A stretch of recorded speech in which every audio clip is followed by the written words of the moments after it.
నమస్కారం ప్రజలరా. వచ్చినాడు మన పులి కొడాలి నాని అన్న బయటకు వచ్చినాడు. అంటే గతంలో ఏ విధమైనటువంటి వ్యాఖ్యలు చేసేవాడు, మన అన్న ముఖ్యమంత్రిగా ఉన్నప్పుడు, ఆయన మంత్రిగా ఉన్నప్పుడు సాక్షాత్తు అసెంబ్లీలో ఏ విధమైనటువంటి భాష మాట్లాడినాడు, ఆ తర్వాత బయట మాట్లాడినటువంటి భాష ఏంది, అదేవిధంగా హిందూ దేవాలయాల పట్ల, హిందువుల గుడుల పట్ల ఎటువంటి వ్యాఖ్యలు చేసినాడు. సరే, గతంలో ప్రతిపక్షంలో ఉన్నటువంటి జనసేన అధినాయకులు పవన్ కళ్యాణ్ గారిని ఏ విధంగా మాట్లాడినాడు, నారా చంద్రబాబు నాయుడు గారిని ఏ విధంగా మాట్లాడినాడు, నారా లోకేష్ గారిని ఏ విధంగా మాట్లాడినాడు, తెలుగుదేశం పార్టీ నాయకులను ఏ విధంగా మాట్లాడినాడు ఏందనేది మన అందరికీ కూడా తెలుసు. అదేవిధంగా కొడాలి నాని భాష ఎందుకు మారింది ఇప్పుడు, సరే దాని గురించే కాకుండా మరి కూడా రెడ్ బుక్ గురించి కూడా ఏదో మాట్లాడుతూ ఉన్నాడు. అంటే మన పార్టీకి సంబంధించినటువంటి వ్యక్తి, మాజీ శాసనసభ్యులు, మాజీ మంత్రివర్యులైనటువంటి అంబటి రాంబాబు గారిని పరామర్శించి అనంతరం ఆయన బయటకు వచ్చి ప్రెస్ మీట్తో అడ్రస్ చేసి మాట్లాడుతూ ఉన్నాడు రెడ్ బుక్ను. సరే, ఏం మాట్లాడుతున్నాడు ఏందనేది మనం ఒకసారి విందాం, ఆ తర్వాత వీడియోని విశ్లేషణ చేద్దాం. ఎందుకంటే చాలా రోజుల తర్వాత బయటకు వచ్చినాడు.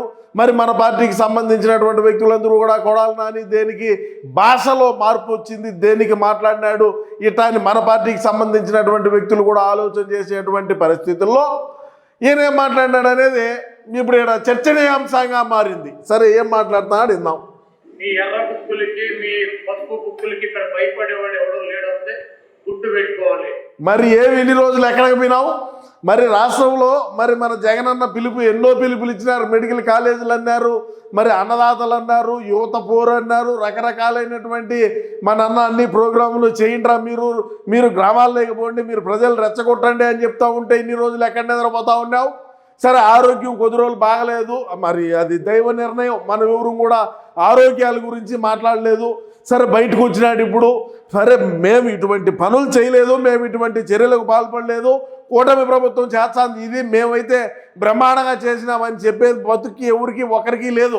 ఎంతసేపటికి red book red book red book. మరి ఆ రెడ్ బుక్ గురించి మనకంత భయం ఉండబట్టే కదా మనం ఇన్ని రోజులు కూడా ఎక్కడా కూడా బయటికి రాంది. నేను మీకేం చెప్పినాను ప్రజలారా, మీరు ఒక 2-3 రోజుల క్రితం నేను ఒక వీడియో పెట్టా. ఏమని?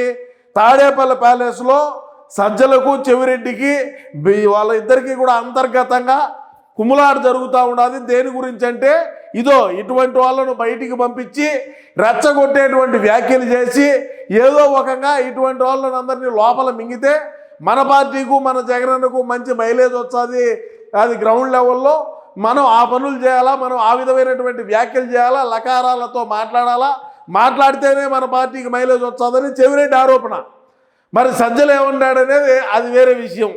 మన వాళ్ళు, పార్టీ వాళ్ళు సంబంధించి ఎవడైనా లోపలికి పోతేనే మనకు మేలని చెవిరెడ్డి అన్నాడు. సరే, వచ్చారండి ఒక్కొక్కరికే, అందరూ వచ్చారు, అందరూ మాట్లాడతారు. మరి నిన్నే వచ్చినాడు కాబట్టి కొడాలి నాని ఏదో ఒక రకమైనటువంటి భాష మాట్లాడుతున్నాడు. సరే, 2-3 సార్లు అయితే కంటిన్యూ అవుతుంది. ఆ కంటిన్యూలో ఎటువంటి భాష మాట్లాడతాడనేది కూడా ఆలోచన చేద్దాం. చెప్పు. నిన్న లోకేష్ చూస్తున్నాడు, జగన్మోహన్ రెడ్డి గారి పేరు రాశారా అని అడిగితే జగన్మోహన్ రెడ్డి గారి పేరు ఉందో లేదో ఈ గోపా తెలుసు. మీ మామయ్య బాలకృష్ణ డైలాగ్ ఒకటి ఉంటుంది, అదేగా నా కొడాలి నాని గతంలో ఏం మాట్లాడేవాడు, నా బొచ్చు తెలుస్తుంది, ఏమవుతుందిరా నీ రెడ్ బుక్, ఏమవుతుందిరా మట్ట పెట్టుకోరా డీమ్ డామ్ అని మాట్లాడతాడు కదా. మన కొడాలి నాని అన్న గతంలో చేసినటువంటి వ్యాఖ్యలు అయ్యే కదా. మరి ఈరోజు పెద్ద శుద్ధపూస మాదిరా, ఏమీ తెలియని నంగమాదిరా ఈరోజు బయటకు వచ్చి ఆ ప్రెస్ మీట్ పెట్టి మరి రెడ్ బుక్లో ఎవరో అడిగితే ఉండదంట. మరి మీ మామ బాలకృష్ణ గారి డైలాగ్ అన్నాడు. గతంలో ఇదే బాలయ్య బాబుని ఏం మాట్లాడినాడు, అదే లోకేష్ గారిని ఏం మాట్లాడినాడు, అదే చంద్రబాబు నాయుడు గారిని ఏం మాట్లాడినాడు, అదే తెలుగుదేశం కూటమి నాయకుల్ని ఏ భాష ఉపయోగించి మాట్లాడినాడు ప్రజలారా? గుర్తుంటే ఒకసారి కామెంట్లో తెలియజేయండి. ఇదే జ్ఞానోదయం, ఇదే భయం అంటే కొడాలని దీన్నే భయం అంటారు. గతంలో మనం అధికారంలో ఉన్నాం, మనం మంత్రిగా ఉన్నాం, మన అన్న ముఖ్యమంత్రిగా ఉన్నాడు, మనం ఏం మాట్లాడినా చెల్తాది, మనం ఎటువంటి భాష ఉపయోగించినా కూడా మనల్ని ఎవడు ఏమనాలే అని చెప్పి రెచ్చిపోయి పేటరేగిపోయి మాట్లాడినటువంటి మగోళ్ళందరూ ఈరోజు ఏ కలుగులో దాక్కొని ఉన్నారు. దేనికి బయటకు వచ్చి మాట్లాడలేదు. ఈరోజు 2 సంవత్సరాలు కావచ్చా ఉంటే ఈరోజు వచ్చినావు బయటికి. నువ్వు ఈరోజు వచ్చినావు. గతంలో అంటే సరే కొద్ది రోజులు ఆరోగ్యం, నేను చెప్పినా కదా, ఆరోగ్యాలు ఎవరు కూడా అదంతా దైవ నిర్ణయం, దేవుడే ట్రాన్స్పెట్ ఉంటే అటు జరుగుతుంది. దాన్ని కాదు నేను అంటుంది. మిగతాటి కూడా అది ఒకటే కాదు కదా. నువ్వు ఎదురు వచ్చినా నీకే ప్రమాదం, నేను ఎదురు వచ్చినా నీకే ప్రమాదం. అమ్మా అలాగే ఆ బుక్ లో నువ్వు లోకేష్ నువ్వు జగన్మోహన్ రెడ్డి పేరు రాసినా నీకే ప్రమాదం, లేదా జగన్మోహన్ రెడ్డి గారు ఏమైనా బుక్ లో నీ పేరు రాసినా నీకే ప్రమాదం. కాదు అదేమి వివేకానందం సార్ అనుకున్నావా? వివేకా సార్ ఏమన్నా అనుకున్నావేమయ్యా? ఎదిరించినటువంటి వ్యక్తుల్ని గొడ్డలతో నరుకుతాం, మాకు ఎవడు ఎదురు చెప్పకూడదు, మా నిర్ణయాలు మా నిర్ణయాలు కాదని పోతే మేము ఏమైనా చేస్తామనే దానికి ఇదేమన్నా రాజారెడ్డి రాజ్యాంగం ఏమైనా నడుస్తా ఉండదా? ఎవడైనా సరే నారా లోకేష్ ఏం చెప్పినాడు, మన పార్టీకి మన వైసీపీ పార్టీకి సంబంధించినటువంటి వ్యక్తులు ఎవరైనా సరే చట్టాన్ని ఉల్లంఘించి ఎవరు ఏం పనులు చేస్తున్నా ప్రజలను భయభ్రాంతులకు గురి చేసి చట్టానికి విరుద్ధంగా చట్టాన్ని ఉల్లంఘించి చేసినటువంటి వ్యక్తులు ఎవరైనా సరే చట్టం ముందు నిలబెడతా, అదే ఈ రెడ్ బుక్ అన్నాడు. మరి మనం అంత నీతిగా, అంత జాతిగా, అంత కరెక్ట్గా, అంత ప్రజా పాలన మనం చేసి ఉంటే ఈరోజు మనం దేనికి భయపడాలా?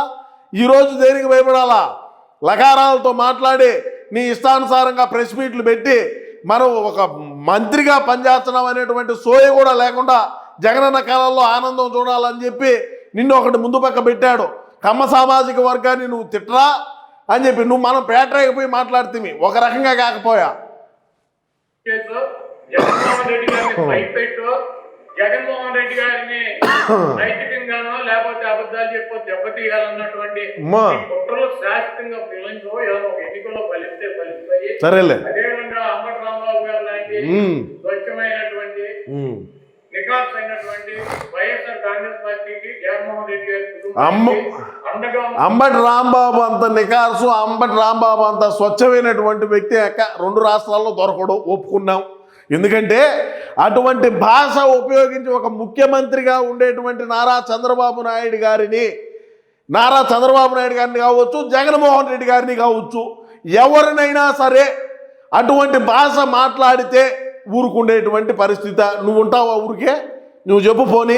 మన జగనన్నను ఎవడైనా అటువంటి వ్యాఖ్యలు చేస్తే మనం ఊరుకొని ఉంటావా? మనం వాడి మీద తిరగబడవా? వాడి ఇంటి మీదకి పోవా? వాడి ఇంట్లో ఉండేటువంటి అన్ని ధ్వంసం చేయవా? వాడి మీద కేసు కట్టి లోపలికి పంపివా? అదే జరిగింది ఇప్పుడు కూడా. మరి అంత స్వచ్ఛమైన మనిషి అయితే ఈ నోట్లో నుంచి వచ్చే మాట ఏమైంది కూడా తెలీదా? మంత్రిగా పనిచేసినాం మనం అనేటువంటి సోయలేదా? మనం ప్రజాప్రతినిధులుగా వ్యవహరిస్తున్నాం అనేటువంటి సోయలేదా? ఎందుకు వచ్చాయి అటువంటి మాటలు? ఎంత ప్రెస్టేషన్ ఉంటే దేనికి అంత ప్రెస్టేషను? మనం ఏమీ పెరిగి కట్టలు లేదు. లేకపోగా ఇటువంటి వ్యాఖ్యలు దేనికి కొడాలి నాని గారు? ఏం అవసరం బా?